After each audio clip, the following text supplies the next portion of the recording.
Good morning learners. आज हम लोग एक्सेप्शन हैंडलिंग के बारे में देखेंगे और इस वीडियो को हम लोग दो या हो सकता है तीन पार्ट में हम लोग इसको कवर अप करें।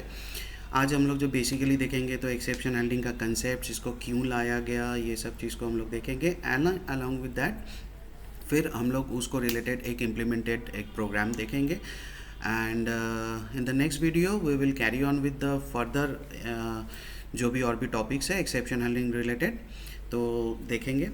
तो शुरू करते हैं हम लोग एक्सेप्शन हैंडलिंग के बारे में। तो नो एक्सेप्शंस बेसिकली ऐसा होता है, हम लोग अगर एक्सेप्शन हैंडलिंग पूरा टॉपिक को अगर देखते हैं तो सबसे पहला चीज़ होता है ये एक्सेप्शंस होता क्या है, क्यों होता है। तो एक बेसिक हम लोग एक एग्जांपल लेके चल सकते हैं। Say for example integer I है, it has got some value, and एक इंटीजर हम लोग का जे है, it has got zero. And हम लोग क्या करना चाहते हैं, say for example I divided by J करना चाहते हैं। नॉर्मली क्या होता है, आई डिवाइडेड बाई जे करना चाहते हैं तो ऐसा तो कोई प्रॉब्लम नहीं है, but in any programming language you can not divide N integer by zero. कोई एक इंटीजर को, जैसे आई हम लोग का इंटीजर है, इंटीजर को कभी भी ज़ीरो से डिवाइड नहीं कर सकते। अगर इंटीजर को आप ज़ीरो से डिवाइड करने जाओगे तो इन दैट केस क्या हो जाता है, वो एक एक्सेप्शन जनरेट होता है। तो this is an exceptional case कि इंटीजर को कभी भी ज़ीरो से डिवाइड नहीं कर सकते, तो हमारा प्रोग्राम क्या होता है, टर्मिनेट हो जाता है।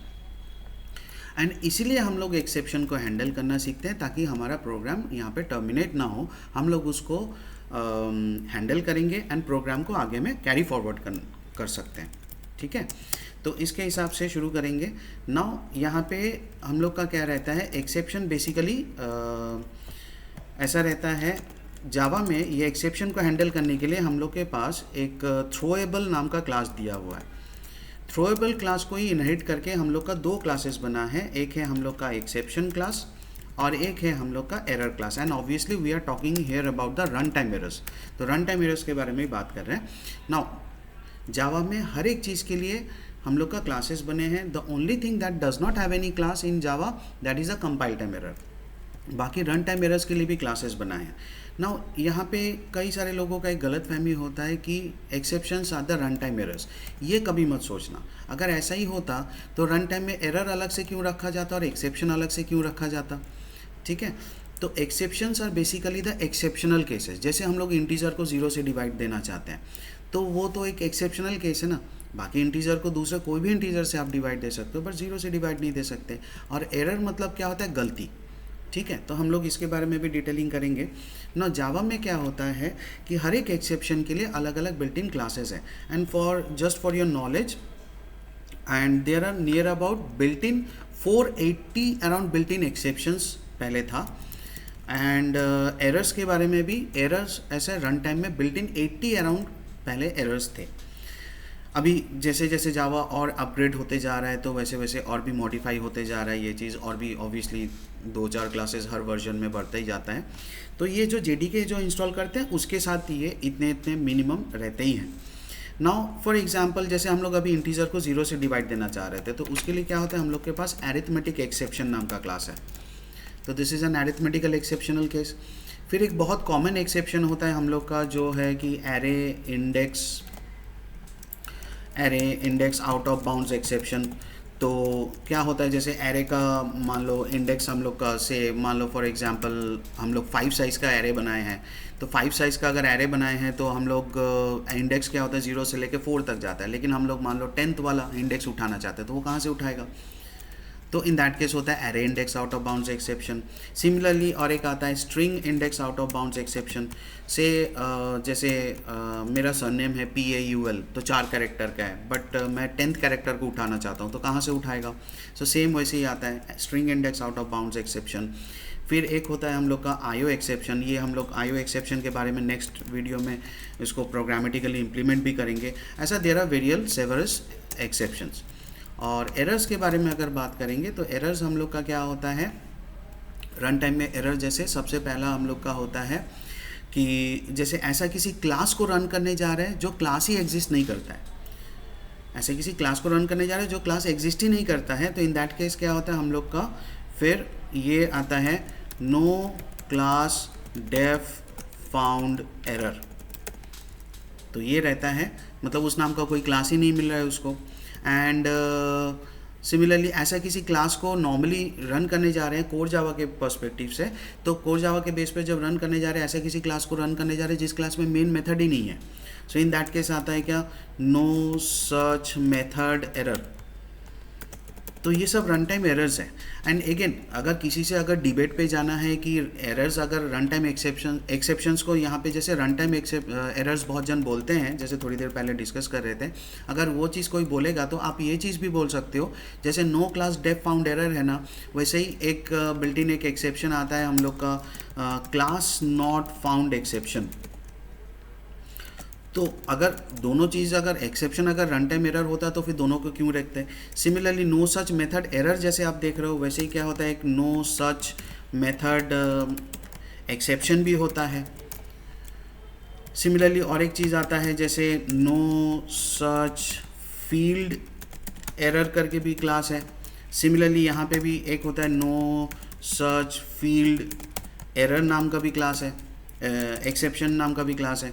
तो अगर एक्सेप्शन अगर रन टाइम एरर ही होता तो नो सच फील्ड एरर और नो जैसे ये नो सच मेथड एरर और नो सच मेथड एक्सेप्शन दोनों क्यों रखते। तो exceptions are not the errors actually. Again normally भाषा में अगर समझ जाएंगे एरर क्या होता है, गलती होती है। आप ऐसे किसी क्लास को रन करने जा रहे हो जो क्लास ही नहीं है, तो ये तो गलती हुआ ना, तो ये होता है रन टाइम एरर। ऐसा किसी क्लास को रन करने जा रहे हो जिसमें मेन मेथड ही नहीं है, तो ये क्या होता है, ये भी गलती है, वो एक्सेप्शनल केस नहीं है। नाउ इसके बाद क्या किया गया है, आई होप यहाँ तक क्लियर हुआ। तो नेक्स्ट पार्ट में चलते हैं। तो लॉजिकली एक्सेप्शंस को दो कैटेगरीज में डिवाइड किया गया है। एक होता है हम लोग का जिसको बोलते हैं हम लोग अनचेक्ड एक्सेप्शन, एक होता है हम लोग का unchecked exception and hence the second one is our checked exception. तो ये चीज़ रहता है। तो ये अब इसको एक्सप्लेन करते हैं। अनचेक्ड एक्सेप्शन बेसिकली अगर पॉइंट वाइज अगर बताते हैं, ये हम लोग का क्या होता है, वो एक्सेप्शन होता है जो विच ऑकर्स ऑन अ स्टेटमेंट, जो एक पर्टिकुलर स्टेटमेंट में ही आता है, विच occurs on a statement. And दूसरा चीज़ होता है this occurs for a particular value, particular एक कोई वैल्यू के लिए ही वो ऑकर करता है। एंड सबसे बड़ी बात है, अगर वो वाला वैल्यू आता है तभी वो एक्सेप्शन आएगा, और अगर वो वैल्यू नहीं आता है तो फिर वो एक्सेप्शन नहीं आएगा। तो आ भी सकता है, नहीं भी आ सकता है। द बेस्ट एग्जाम्पल अभी जैसे हम लोग थोड़ी देर पहले कर रहे थे इसके बारे में, दैट इज़ इसका जो इंटीजर है जैसे आई और जे, एंड हम लोग क्या करना चाहते हैं, आई डिवाइडेड बाई जे करना चाहते हैं। तो और इन दिस केस मान लो से फॉर एग्जांपल जे का वैल्यू अगर 0 है तो इंटीजर को कभी 0 से डिवाइड नहीं दे सकते हो। तो फिर वही चीज़ होता है कि जे का वैल्यू अगर 0 होगा फॉर अ पर्टिकुलर वैल्यू, तभी आई बाई जे के स्टेटमेंट में एक्सेप्शन आएगा, which occurs on a statement. I by J के जो स्टेटमेंट है तो वो वाला स्टेटमेंट में एक्सेप्शन आएगा। तो जे का वैल्यू अगर 0 होगा तभी उसमें एक्सेप्शन आएगा, नहीं तो नहीं आएगा। तो यही चीज़ होता है चेक्ड और अनचेक्ड एक्सेप्शन। तो पहले तो ये हो गया हम लोग का अनचेक्ड एक्सेप्शन। अब थोड़ा सा समझते हैं चेक्ड एक्सेप्शन। चेक्ड एक्सेप्शन में क्या होता है, जैसे अनचेक्ड एक्सेप्शन एक पर्टिकुलर स्टेटमेंट में एक पर्टिकुलर वैल्यू के लिए आ रहा था, यहाँ पे क्या होता है हम लोग का चेक्ड एक्सेप्शन, ये पूरा एक प्रोसेस के लिए होता है। ठीक है, ये ऐसा अगर बताना चाहते हैं कि ऑकर्स फॉर अ प्रोसेस, पूरा एक प्रोसेस के लिए होता है, खाली एक स्टेटमेंट में एक वैल्यू के लिए नहीं होता है। और सबसे बड़ी बात है ये आता ही है, आएगा या नहीं आएगा वाला कंसेप्ट नहीं है यहाँ पे, ये आता ही है। अब ये ऑब्वियसली क्वेश्चन है, हम कोडिंग सब कुछ ठीक ठाक लिखेंगे तो भी क्यों आएगा। तो इन दैट केस हम लोग का यहाँ पे जैसे बेस्ट एग्जांपल है, जैसे हम लोग इसका नेक्स्ट वीडियो में इसके बारे में डिस्कस करेंगे, दैट इज़ कंसोल से इनपुट लेना। Now input stream reader, buffer reader उसको करेंगे। नाउ कंसोल से जैसे हम लोग अगर इनपुट लेना चाहते हैं थ्रू हम लोग एक होता है इनपुट स्ट्रीम रीडर और एक बफर रीडर होता है। से फॉर एग्जांपल कंसोल से जब इनपुट लेना चाहते हैं, अब मान लो बफर में जगह ही नहीं बचा है, हमारे सिस्टम में टेम्परेरी मेमोरी में जगह ही नहीं बचा है, तो फिर वो कैसे करके इनपुट ले पाएगा।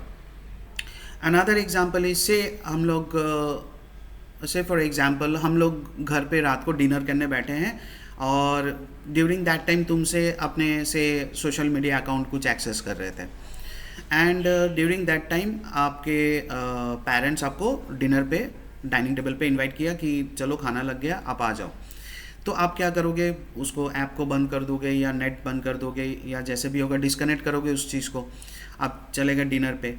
नाउ इन दैट केस क्या होता है, जब आप डिनर पे चले जा रहे हो, ऐप को बंद कर दे रहे हो, नाउ आपका जो डेटा जो आपका वहाँ से सोशल मीडिया अकाउंट का, इंस्टा हो, फेसबुक हो या ट्विटर हो, एक्स है, जैसे वहाँ से आ रहा था डेटा, वो डेटा तो आएगा नहीं। तो सर्वर में क्या होता है कि एक्सेप्शन जनरेट होता है कि क्लाइंट अभी डिस्कनेक्ट हो गया है, तो फर्दर आपको और डेटा नहीं भेजना है। तो ये चीज़ बताओ, तो इसके लिए कि हमारा सोशल मीडिया अकाउंट का प्रोग्राम रिस्पॉन्सिबल है? कभी नहीं। तो यहाँ पे क्या होता है, ऐसा बहुत सारी चीज़ें होती है जो हमारे प्रोग्राम या प्रोग्राम के वैल्यूज़ के ऊपर डिपेंड नहीं करता है। तो we can say it like this, when some external factors, बाहर का कुछ दूसरा फैक्टर्स, जैसे हम लोग का ये कंसोल से इनपुट लेना है, तो यहाँ पे एक्सटर्नल फैक्टर कौन हो जाएगा, external factor will be the system का बफर। अब सिस्टम में बफर में जगह ही नहीं बचा है, तो फिर कैसे होगा, ठीक है। एंड जैसे आपके पेरेंट्स लोग आपको खाना खाना बुला लिए, तो इसलिए आप ऐप को बंद कर दिए। तो वही चीज़ है, एक्सटर्नल फैक्टर्स में influence the flow of execution of the program. तो हम लोग का जो प्रोग्राम का जो फ्लो, जो एग्जीक्यूशन होने वाला था, उस चीज़ को वो कोई और थर्ड पार्टी हम लोग का प्रोग्राम को इन्फ्लुएंस कर रहा है। तो तब क्या होता है, हम लोग का चेक्ड एक्सेप्शन। और जावा को जब बनाया जा रहा था, वो लोग ये सब चीज़ आइडेंटिफाई किए कि कहाँ कहाँ हमारा कोई बाहर का कोई चीज़ हमारा प्रोग्राम या उसका वैल्यूज़ के ऊपर नहीं, कोई बाहर का कोई चीज़ हमारा प्रोग्राम को इन्फ्लुएंस कर सकता है। तो वहाँ पे वो लोग क्या किया, ऑलरेडी एक्सेप्शन को वो लोग थ्रो करके रख दिया है, एंड बेस्ड ऑन दैट फिर वो लोग एक्सेप्शन को हैंडल करते हैं। जैसे नेक्स्ट वीडियो में हम लोग जब चेक्ड एक्सेप्शन के बारे में प्रोग्रामिंग जब इम्प्लीमेंट करेंगे, तब ये चीज़ देखेंगे कि वो लोग बिना एक्सेप्शन को हैंडल करके फिर कंपाइल भी नहीं करने देगा प्रोग्राम। वो लोग साफ साफ ये एरर में बोलेगा कि आपका ये चीज़ पहले से एक्सेप्शन थ्रो कर रहा है, आप इसको पहले हैंडल करो। एंड जावा में क्या होता है, अगेन रन टाइम में जो एरर्स आता है वो लोग पहले से ही उसका सॉल्यूशन भी बता देता है। अगर लॉजिकल एरर होता है तो वो लोग सॉल्यूशन भी बता देते हैं। ये बहुत अच्छी बात होती है। So you people always, as I say, कि you must learn to read out the errors बोलना क्या चाह रहा है वो चीज़ आप लोग को समझना चाहिए ना। जावा में यही एक्सेप्शंस को हैंडल करने के लिए हम लोग के पास 5 कीवर्ड्स है। The first one is try, the second one is catch, and the next one is finally. हम लोग आज इस वीडियो में क्या करेंगे, ये ट्राई कैच फाइनली के रिलेटेड प्रोग्राम भी देखेंगे, उसको कैसे यूज़ करते हैं, कैसे इम्प्लीमेंट होता है, वो चीज़ देखेंगे। इसके अलावा जो बचा रहता है, और एक होता है throw, and other one is your throws. तो बेसिकली कंसेप्ट ये होता है, ट्राई कैच फाइनली, ये तीनों एक साथ रहता है, ठीक है। ट्राई कैच फाइनली से हम लोग ये बोल सकते हैं कि इससे हम लोग ये तीनों से मिला के चेक्ड एंड हम लोग अनचेक्ड दोनों टाइप के एक्सेप्शंस को उसको हैंडल कर सकते हैं। एंड थ्रो बेसिकली होता है, जैसे JVM खुद से एक्सेप्शन थ्रो करता है, वैसे हम लोग नेक्स्ट वीडियो में जो देखेंगे कि खुद से अगर हम लोग कोई एक्सेप्शन थ्रो करना चाहते हैं तो हम लोग तो फिर थ्रो यूज़ करेंगे। जस्ट गो बाय इंग्लिश, हम लोग थ्रो करके उसको इंस्ट्रक्शन देंगे JVM को कि आप ये एक्सेप्शन थ्रो करो। और एक होता है थ्रोज ये होता है कि ये this is specialised for your checked exception. कि थ्रोज मतलब क्या होता है, जैसे हम लोग अपने नाम के ऊपर लेते हैं, से person A throws a ball, मतलब वो पर्सन ए जो है वो बॉल फेंकता है, ठीक है, तो हमेशा ही वो थ्रो करता है। तो तब हमेशा कौन सा एक्सेप्शन आता है, तो वो होता है चेक्ड एक्सेप्शन। उसी में ही हम लोग देखे थे कि ऑलवेज ऑकर, तो यही चीज़ होता है हम लोग का थ्रोज में क्या रहता है, ये this is specialised for your checked exceptions, ठीक है। तो ये हो गया बेसिक कंसेप्ट्स। एंड अब हम लोग थोड़ा प्रोग्रामिंग की तरफ इसको लेके चलते हैं। से फॉर एग्जांपल हम लोग एक पहला प्रोग्राम बनाना चाहते हैं, से मैं ऐसे नाम दे रहा हूँ exe1.java। माइंड दैट कि एक्सेप्शन करके नाम मत देना, क्योंकि एक्सेप्शन नाम का जावा में बिल्ट इन क्लास है। और जितना भी हम लोग का एक्सेप्शंस होता है, सबका सुपर क्लास कौन होता है, एक्सेप्शन। जितना भी रन टाइम एरर्स के लिए क्लासेस है, सबका सुपर क्लास कौन है, एरर। दोनों का फिर सुपर क्लास कौन है, थ्रोएबल। तो जावा में ऐसे करके हायरार्की बनाए, सबसे ऊपर हम लोग का थ्रोएबल, उसको इनेट करके एक्सेप्शन और एरर, वहाँ से इनेट होके बाकी सब एक्सेप्शंस एंड एरर्स आते हैं। एंड नॉर्मल एक प्रोग्राम बनाते हैं हम लोग सिंपल, दो नंबर को हम लोग कमांड लाइन से इनपुट लेंगे एंड उसको हम लोग डिवाइड करके देखेंगे फिर। तो क्लास बनाते हैं exe1 एंड एज यूजुअल इसमें हम लोग एक मेन रखते हैं, public static void main. Main के अंदर ये स्ट्रिंग AR एंड इसके अंदर आके हम लोग कमांड लाइन से इनपुट लेंगे। कमांड लाइन से जो भी इनपुट आता है फिर उसको इंटीजर में कन्वर्ट करते हैं। इंटीजर डॉट पार्स इंट बोल के फर्स्ट आर्ग्यूमेंट को ले लिए एंड सिमिलरली सेकेंड वाला आर्ग्यूमेंट को भी ले लेते हैं, इसको जे नाम दे देते हैं और सेकेंड वाला आर्ग्यूमेंट array1। नाउ हम लोग क्या करना चाहते हैं, इंट में से answer is equal to I upon J and then system dot out dot println बोल के हम लोग यहाँ पे ऐसा प्रिंट करते हैं। Say for example answer is equal to, फिर इसको कॉन्कैटिनेट कर देते हैं ये आंसर को। Now this much is a program. Now let us start with this one. अब हम लोग क्या करना चाहते हैं, यहाँ पे आके इसको कंपाइल करते हैं। हम लोग का exe1.java। मैं एक्चुअली कमांड लाइन से इनपुट इसलिए एक्चुअली करना चाह रहा हूँ कि हमको actually many more types of exceptions ताकि दिखाते बने यहाँ पे।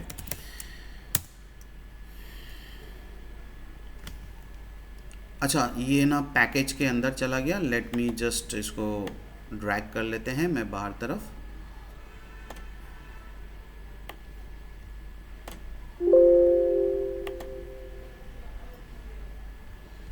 ओके तो यहाँ पे ये कंपाइल कर लिए एंड इसको रन करना चाहते हैं। तो जावा लिख के exe1 बोल के हम लोग क्या करते हैं, यहाँ पे से दो वैल्यूज़ पास करते हैं 23 एंड 5। तो 23 यहाँ पे जाएगा आई में, दिस इज़ आवर प्रोग्राम। तो 23 हम लोग का गया आई में, सेकेंड आर्ग्यूमेंट जो 5 है वो गया जे में, 23/5 सो इंटीजर है। तो नॉर्मली 4.6 होता है, तो इंटीजर है तो 4 लेगा एंड डिवाइड करके वो आंसर को बता देगा। So this is our answer 4। Now अब हम लोग शुरू करते हैं थोड़ा एक्सेप्शनल सिनेरियोज। पहला सिनेरियो हम लोग से फॉर एग्जांपल इनपुट देना ही भूल गया कमांड लाइन से। जनरली हम लोग का कमांड लाइन से इनपुट देने का आदत नहीं रहता है। तो अब ये एक्सेप्शन आएगा, यही array index out of bounds exception, और साथ में वो इंडेक्स भी बता रहा है। या से मान लो फॉर एग्जांपल हम लोग एक ही नंबर पास किए, हम लोग का प्रोग्राम का रिक्वायरमेंट था 2 नंबर्स, तो यहाँ पे साथ में वो इंडेक्स भी बताते हैं कि कौन से इंडेक्स पे बाहर जा रहा है। जैसे फर्स्ट वाला केस में क्या हुआ, एक भी नंबर नहीं दिया तो एरे का ये जो इंडेक्स है 0, ये तो मिलेगा ही नहीं उसको। या सेकंड वाला जो सिनेरियो है वहाँ पे हम लोग एक नंबर पास किए तो AR0 मिल गया, सेकंड वाला आर्ग्यूमेंट नहीं मिला तो AR1 उसको नहीं मिला। तो साथ में वो इंडेक्स भी बता दे रहा है कि कौन से इंडेक्स पे एरे का इंडेक्स आउट ऑफ बाउंड्री जा रहा है। तो अब एक्सेप्शन को देख लिए। Now to handle this exception हम लोग क्या करते हैं, पहले एक्सेप्शन को रन टाइम में देख लिए। Now we are going to change this program. हम लोग इस प्रोग्राम को अब एडिट करेंगे। नाउ द थिंग इज, जहाँ से भी आपको शक है कि यहाँ से एक्सेप्शन आ सकता है, उस चीज़ को क्या करते हैं हम लोग ट्राई ब्लॉक के अंदर फिर उसको पुट अप करते हैं। ठीक है, जहाँ से भी शक है कि यहाँ से एक्सेप्शन आ सकता है उसको ट्राई के अंदर रखते हैं, और try should immediately follow with a catch. And यहाँ पे आके फिर क्या करेंगे, वो एक्सेप्शन का नाम लिखेंगे जो हम लोग रन टाइम में देखें। क्या नाम था हम लोग का एक्सेप्शन का, array index out of bounds exception. उसका एक वेरिएबल निकाल लेते हैं से ई। नाउ कैच के जैसे ही कोई भी एक्सेप्शन आएगा तो ट्राई क्या करता है, जस्ट इमेजिन करो from the cricketing point of view से, यू आर द बॉलर और the captain of the team. कोई बैट्समैन पर्टिकुलर बैट करने आया तो आप फील्डर कहाँ कहाँ लगाओगे, जहाँ जहाँ आपको शक है कि यहाँ से यहाँ बैट्समैन मार सकता है, आप वहीं फील्डर लगाओगे। ठीक वैसे ही जहाँ पे भी आपको शक है कि यहाँ एक्सेप्शन आ सकता है, उस चीज़ को आप क्या करो, put that code block of code in the try block. और जैसे ही उस बैट्समैन कहीं पे मारता है, वहाँ पे जो भी फील्डर रहेगा वो उसको कोशिश करता है पकड़ने का बॉल को। ठीक, इसीलिए नाम दिया गया ट्राई। ये इसको एक्सेप्शन को, this is a technical term, actually exception को फेंका जाता है। इसलिए हम लोग देख रहे थे क्या कीवर्ड क्या है, थ्रो। तो एक्सेप्शन को फेंका जाता है, उसी को ये कोशिश करता है पकड़ने का। और किसको पकड़ेगा, कैच। ये जो एक्सेप्शन का नाम देखे उसको। Now the question is, catch के अंदर आके करोगे क्या। नाउ ऑलवेज रिमेंबर, ये आपका प्रोग्राम है, दिस इज़ योर प्रोग्राम, तो आपकी मर्जी चलेगी आप इस कैच के अंदर क्या करोगे या क्या नहीं करना चाहते हो, आपकी मर्जी। जैसे मैं कुछ सजेशन दे रहा हूँ, this is suggestion number 1, that is हम लोग चाहते हैं कि अगर ये एक्सेप्शन आएगा कैच क्या करता है उसको हैंडल कर लेगा, कोई एक्स्ट्रा काम ना हो। मैं जस्ट कमेंट पे इसको लिख के लग दे देता हूँ कि नो एक्स्ट्रा टास्क, कोई एक्स्ट्रा काम नहीं है। अगर वो एक्सेप्शन आएगा चुपचाप हैंडल करे एंड वो आगे में कंटिन्यू हो जाए program. So let us have this one. अब देखो, अच्छा पहले कंपाइल कर लेते हैं, फिर इसको हम लोग रन करते हैं। देखो अब क्या हो रहा है, वो एक्सेप्शन को नहीं बता रहा है क्योंकि कैच के अंदर हम लोग कुछ बोले ही नहीं है। नाउ ये एक चीज़ हो गया। अब दूसरा चीज़ होता है कि हम लोग ऐसा भी कर सकते हैं, system dot out dot println बोल के हम लोग उस एक्सेप्शन को प्रिंट भी कर सकते हैं, ऐसा ई बोल के। एक्सेप्शन को कभी ऐसा डायरेक्टली प्रिंट करोगे ना तो फिर इन दैट केस क्या होता है, आप करने जाओगे तो पूरा ये जो मैसेज दिखा रहा है ना तो वो चीज़ को दिखा देगा, एक्सेप्शन का पैकेज का नाम अलॉन्ग विद दैट एक्सेप्शन का नाम और कोलोन दे के उसका जो भी मैसेज रहता है वो भी दिखा देगा। तो let us see that thing. तो हम लोग कंपाइल कर लिए, फिर से हम लोग इसको रन करते हैं। अब अगर कोई नंबर देना भूल गया, ये जो चीज़ बता रहा था तो ये चीज़ वो बताएगा आपको। आपको खाली बिल्ट इन उसका मैसेज को दिखाना है तो आप ऐसे भी कर सकते हो।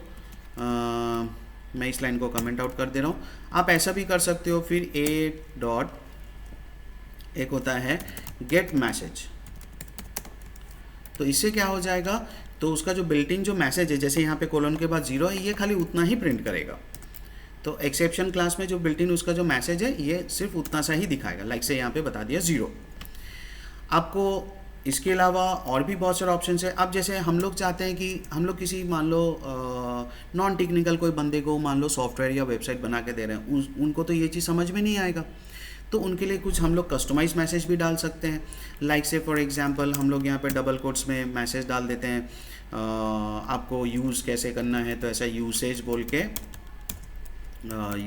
के उनको ये चीज़ बता दिया कि आपको जावा लिखना है, फिर exe1 लिखना है, फिर यहाँ पे एक नंबर पास करना है, फिर उसके बाद सेकंड नंबर पास करना है। सो अगले वाले को ये चीज़ समझा दी है कि हम लोग को ये चीज़ करना है ऐसे करके, ठीक है। तो इसको भी देख लेते हैं फिर। दिस इज़ अनदर वे, ठीक है। हम लोग अपना कस्टमाइज मैसेज भी डाल सकते हैं, इसको कमेंट कर दिए। फिर हम लोग ये भी चाहते हैं कि दोनों को ही दिखा दें, ये भी चीज़ दिखा दिए एंड अलॉन्ग विद दैट ये मैसेज को भी दिखा दिए। Control C and I am printing it out. So इसको से नेक्स्ट लाइन में फिर हम लोग बैकस्लैश n करके उसको भी कर सकते हैं, तो दोनों चीज़ को दिखा देगा। जो नोवाइस यूज़र है उनके लिए भी मैसेज हो गया और हम लोग जो टेक्निकल लोग हैं तो उन लोग के लिए भी मैसेज हो गया, ये चीज़ हो गया। Now another thing is that a brand new thing, and that is system.err.println बोल के हम लोग e को प्रिंट कर रहे हैं। नाउ err.println क्या होता है, जस्ट वर्क्स लाइक out.println, लेकिन वहीं से आता है एरर। तो एरर क्या होता है, ये err ऑब्जेक्ट बना है, जैसे आउटपुट स्ट्रीम का ऑब्जेक्ट है हमारा आउट, ठीक वैसे ही err ऑब्जेक्ट बना हुआ है। बट अब से हम लोग क्या करेंगे, एक लॉजिकल माइंडसेट बना के चलेंगे कि नॉर्मल कोई एक्सेप्शन या एरर प्रिंट करना है तो हम लोग err.println यूज़ करेंगे, other than that out.println use करेंगे। तो ये वाला output you will get the same, जैसे out.println में भी ई लिखे थे, err.println में भी you will get the same output, ठीक है। तो ये चीज़ हो गया। Now come to the next scenarios. हम लोग से फॉर एग्जांपल नंबर्स पास करें लेकिन सेकेंड नंबर को 0 पास कर दिए, तो अब दूसरा एक्सेप्शन आ गया, एरिथमेटिक एक्सेप्शन, और उसका मैसेज ये रहता है डिवाइड का सिंबल बाय 0। सो हम लोग और एक एक्सेप्शन देख लिए तो हम लोग उसको भी कैच कर लेते हैं। तो एरिथमेटिक एक्सेप्शन का फिर ई, फिर इसके अंदर अगेन सेम वही, तुम्हारी मर्जी, तुम्हारा प्रोग्राम है, क्या करना चाहते हो या नहीं चाहते हो तुम जानो, ठीक है। तो इसमें एज़ पर रिक्वायरमेंट, अपने रिक्वायरमेंट के हिसाब से आप अपना चीज़ सजा लो। तो मैं जैसे यहाँ पे सिंपल बस ये चीज़ बता दे रहा हूँ, system.out.println से डिविज़र कांट बी 0, ठीक है। Just moment, yup. तो ये तो मैसेज हम लोग डाल के रख दिए। तो ये मैसेज, तो अब फिर इसको चेक कर लेते हैं, फिर से एक बार प्रोग्राम को कंपाइल करते हैं एंड उसको फिर से एग्जीक्यूट करते हैं। सो हम लोग को अपना कस्टमाइज मैसेज दिखा दिया। Now another problem is that हम लोग से इंटीजर चाहिए था, इनपुट डिजायर्ड इनपुट इंटीजर था, लेकिन हम लोग क्या किए, हम लोग अपना नाम पास कर दिए। तो इन दैट केस क्या होता है, नंबर फॉर्मेट एक्सेप्शन, और ये साथ में ये भी बता देता है कि कौन सा चीज़ नंबर नहीं है, तो हम लोग उसको भी कैच कर लेंगे। तो कौन सा एक्सेप्शन देखे हम लोग का, number format exception. You can copy paste that exception name from the output also. यहाँ पे फिर हम लोग जो नया चीज़ आज सीखे तो उसको भी डाल सकते हैं, system.err.println बोल के फिर हम लोग ई को प्रिंट कर देते हैं, ठीक है। ओके, फिर इसको भी देखते हैं हम लोग, फिर से एक बार प्रोग्राम को कंपाइल कर लेते हैं, ठीक है। नाउ अब शुरू से एक बार रिकैप करते हैं ताकि हम लोग नेक्स्ट वाला पार्ट में जा सके कि अगर कोई नंबर, अगर जैसे हम लोग 23 और 5 दे दिए तो फिर क्या हो रहा है, इसको थोड़ा सा यहीं से रिकैप करते हैं। हम लोग जैसे क्या करते हैं, जावा लिख के अगर हम लोग जैसे हम लोग exe1 को रन कर रहे हैं, अगर जैसे 23 एंड 5 देते हैं तो ये दोनों को करके बता दिया। अगर कोई नंबर देना से भूल जाते हैं तो इन दैट केस क्या हो जाएगा, फिर वो array index out of bounds वाला एक्सेप्शन वहाँ पे जैसे बोले हो नहीं बोले उस हिसाब से काम करेगा। यहाँ पे 23 और से 0 पास करते हो तो उस हिसाब से काम करेगा, 23 एंड से अपना नाम पास करते हो तो भी उस हिसाब से काम करेगा। एंड नाउ यहाँ पे जैसे हो रहा है कि कोई एक्सेप्शन अगर आ रहा है तो ये वाला पार्ट से, फॉर एग्जांपल हम लोग कोई नंबर देना ही भूल गए तो ये वाले में एक्सेप्शन आ जाएगा एंड वहाँ से क्या होता है, जंप करके वो कैच में चला गया जहाँ पे वो एक्सेप्शन को तुम हैंडल कियो, तो बाकी स्टेटमेंट्स तो छूट जा रहे हैं ना। नाउ वी वांट कि हमारा बाकी जो स्टेटमेंट्स, कुछ से पर्टिकुलर कोई स्टेटमेंट है जिसको एग्जीक्यूट करना ही है, एक्सेप्शन हो चाहे मत हो लेकिन उसको एग्जीक्यूट करना ही है, तब हम लोग क्या करते हैं, फाइनली में जाते हैं। तो प्रोग्राम को थोड़ा सा मॉडिफाई कर लेते हैं, मैं यहाँ से इसको से कट ऑफ कर ले रहा हूँ और इस मैसेज को भी मैं कमेंट कर दे रहा हूँ एंड इंट में आंसर इज इक्वल टू 0 को मैं पहले कर दे रहा हूँ। अच्छा ठीक है, इसको फिर यहाँ पे आके answer is equal to i/j ये चीज़ को रखते हैं। बाहर में इसलिए आंसर को 0 करके डिक्लेयर किए ताकि नहीं तो वो लोकल वेरिएबल हो जाएगा, ठीक है, तो बाद में अगर ज़रूरत पड़ेगी तो दिक्कत जाएगा ना। हमको ये चाहिए, रिक्वायरमेंट क्या है कि पर्टिकुलर कोई स्टेटमेंट को रन करना ही है, एक्सेप्शन हो चाहे मत हो। सो इन दैट केस हम लोग क्या करते हैं, फिर यूज़ करते हैं फाइनली। फाइनली नाम से ही समझो कि अल्टीमेटली यहीं पे आएगा। तो फाइनली स्टेटमेंट क्या होता है, एक्सेप्शन ऑकर करे चाहे मत करे, फाइनली स्टेटमेंट में आता ही है हम लोग का, ठीक है। तो यहाँ पे फिर हम लोग का क्या रहेगा, फिर हम लोग का यहाँ पे से फॉर एग्जांपल वही आंसर का वैल्यू को प्रिंट करना ही है तो हम लोग यहाँ पे वो चीज़ को प्रिंट कर देंगे, से system.out.println बोल के आंसर को प्रिंट करते हैं। तो ट्राई हो गया, जहाँ पे हम लोग को शक है, जहाँ से भी एक्सेप्शन आ सकता है उसको ट्राई के अंदर, और कैच में जो भी एक्सेप्शन का नाम लिखोगे तो वो चीज़ आएगा। एंड उसके बाद क्या होता है, फाइनली मतलब एक्सेप्शन हो चाहे मत हो, फाइनली ब्लॉक एग्जीक्यूट होता ही है। फिर से हम लोग एक बार कंपाइल कर लेते हैं एंड फिर के एक एक करके सिनेरियो को देख लेते हैं। जैसे हम लोग ये चीज़ बोल दिए एंड रन करते हैं, से फॉर एग्जांपल 23 एंड 5 दिए तो आंसर 4 बता दिया, ठीक है। और अगर कोई नंबर अगर भूल जाते हैं इनपुट करना तो they are giving the exception but ultimately answer is equal to 0 तो वो प्रिंट कर रहा है ना। या फिर मान लो कि जैसे यहाँ पे हम लोग का 23 और 5 पास किए तो भी ये चीज़ हो गया, एंड से हम लोग अपना नाम भी पास करते हैं तो भी वैसे ही हो जाएगा, स्टिल देखो आंसर यहाँ पे 0 बता रहा है। तो this is the basic scenario. And last thing about this exception is that इसका एक शॉर्टकट भी है। से ट्राई के अंदर हम लोग जो भी स्टेटमेंट्स हम लोग लिखे हैं यहाँ पे, एंड उसके बाद कैच में आके द शॉर्टकट इज़ आप सीधा सीधा क्या करो, एक्सेप्शन क्लास को ही हैंडल कर लो। तो इससे क्या हो जाएगा, जितना भी बिल्ट इन एक्सेप्शंस है तो वो सभी चीज़ आ जाएगा। But from a student point of view this is not suggestible, because क्या होता है फिर एक्सेप्शन का नाम नहीं सीख पाओगे, या जैसे हम लोग यहाँ पे स्पेशलाइज मैसेज दिखा रहे थे अलग अलग एक्सेप्शन में अलग अलग मैसेज, वो भी नहीं कर पाओगे। एंड लास्ट थिंग इज़ हम लोग इससे भी जो हायर क्लास हायरार्की में है हम लोग उसको भी पकड़ सकते हैं, लाइक से द थ्रोएबल क्लास। क्योंकि हम लोग शुरू में ही देखे थे इसके कि throwable class is the hierarchically supermost class of the exception. ठीक है, so this is all about this one, the exception class. And next time हम लोग फिर थ्रो एंड थ्रोज के बारे में हम लोग डिस्कस करेंगे। Thank you.